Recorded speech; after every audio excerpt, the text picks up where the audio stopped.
Agora a gente vai falar sobre os conversores Buck e as retroalimentação.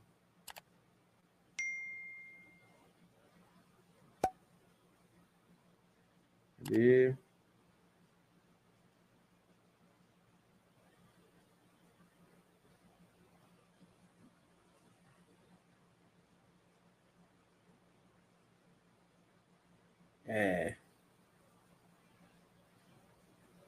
Se for de silício, 0,7, que seria em torno de 700 milivolts.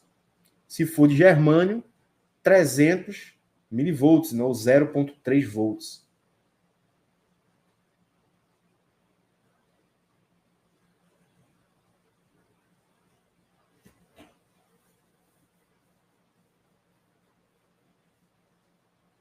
Cadê?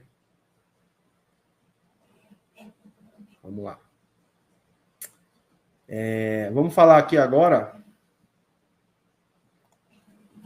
do setor do circuito Buck, certo? Então, para que eu possa encontrar um circuito Buck, eu vou aqui no PMIC da placa, que é esse componente aqui, o U2000, certo? Copiar aqui o U2000, vai ficar dando problema aqui, então deixa eu botar aqui o U2000.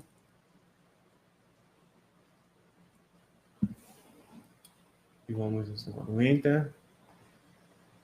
Pronto, agora vem aqui.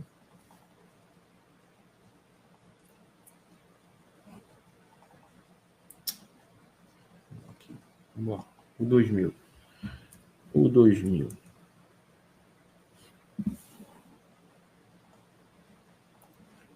Pronto.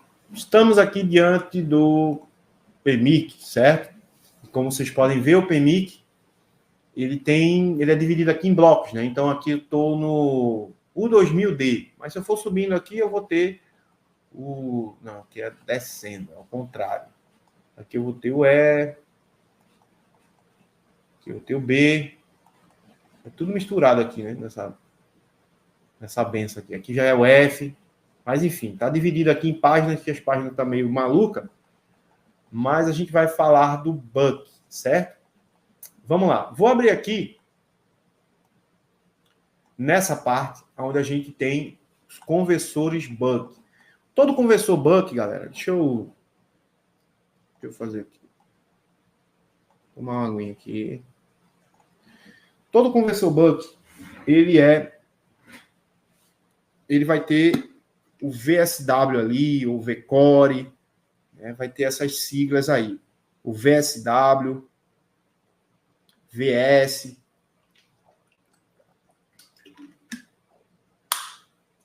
Significa switch. Switch, em inglês, né? Traduzindo para o português, para quem ainda não sabe, né? Significa chave. Então, ele faz um chaveamento aqui.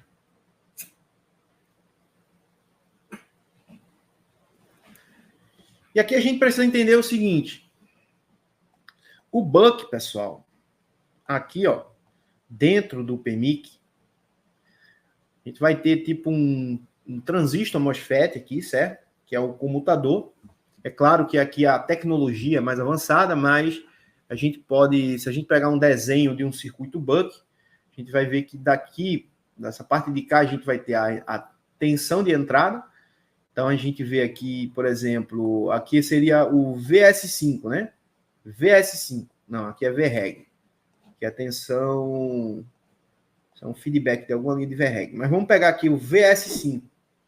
VS5, ele vai ter uma entrada de tensão.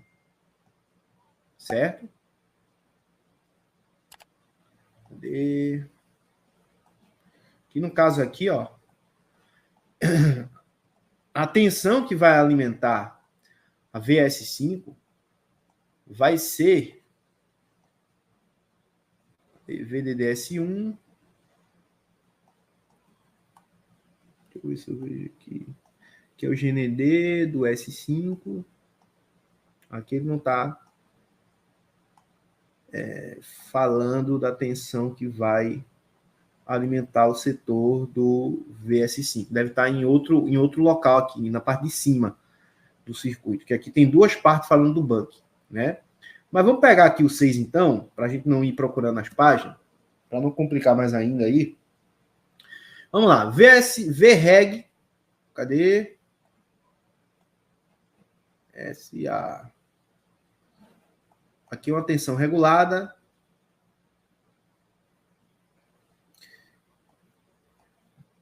Vai chavear esse... Isso aqui é uma retroalimentação. Daqui a pouco a gente fala dela. Vamos pegar um buck de verdade aqui. Pronto. Aqui a gente tem um buck, certo? Aí aqui, pessoal, aqui diz que a tensão VPH-PWR, que é a tensão de bateria, ela está alimentando o S1, certo? VDD, tensão de dreno-adreno, certo?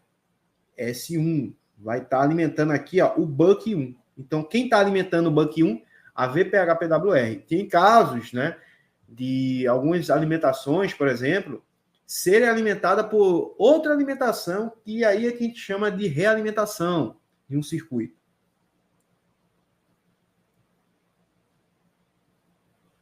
Certo? Então, aqui, ó, eu tenho um comutador, certo? Aqui dentro do circuito integrado. Eu tenho um diodo de giro livre ou um diodo shot, certo? É claro que aqui dentro do circuito integrado a montagem, né, é praticamente bem mais complexa e tudo mais, mas no setor buck, né, tradicional, seria um comutador, né, uma chave ou um MOSFET com um diodo de giro livre ou um diodo shot, que é para fazer exatamente a circulação da corrente, certo?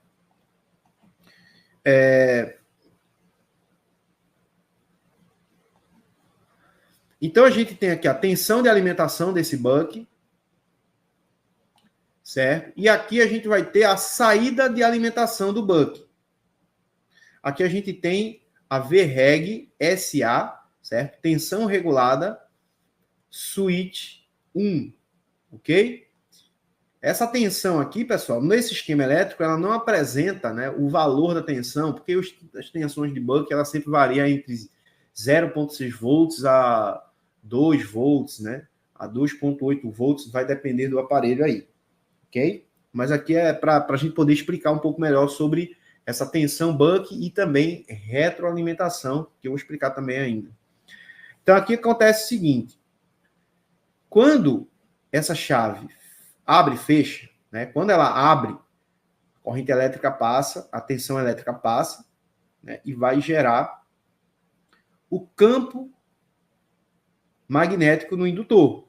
Esse indutor aqui, ele é um indutor que tem ele é de 0,47 microhenry, certo? Então, ele vai gerar um campo magnético aqui. No momento que